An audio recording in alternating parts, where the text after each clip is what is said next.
Hey everybody, you ever start up your car and you hear that squeaky sound coming from underneath the hood? Sometimes it persists. You hear it louder when you're revving up the engine, or sometimes it goes away after the car warms up. You might hear it especially on a wet morning or when you're driving.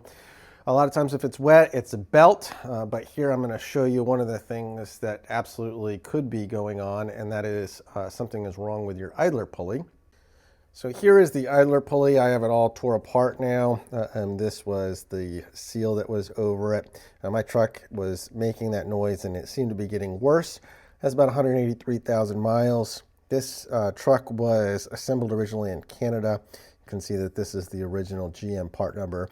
So I'm thinking that this hasn't been replaced ever, but you can see here that that ball bearing, that bearing in there, they have no lubrication whatsoever. And then if you listen,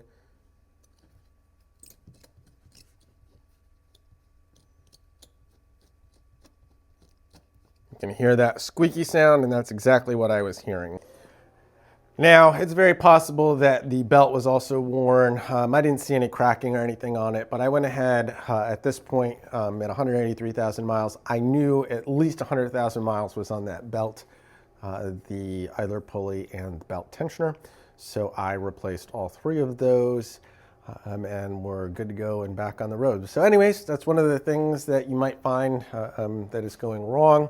And that is definitely something that you don't want to have just fail on you when you're driving around. So just thought I'd share that little bit of information with you.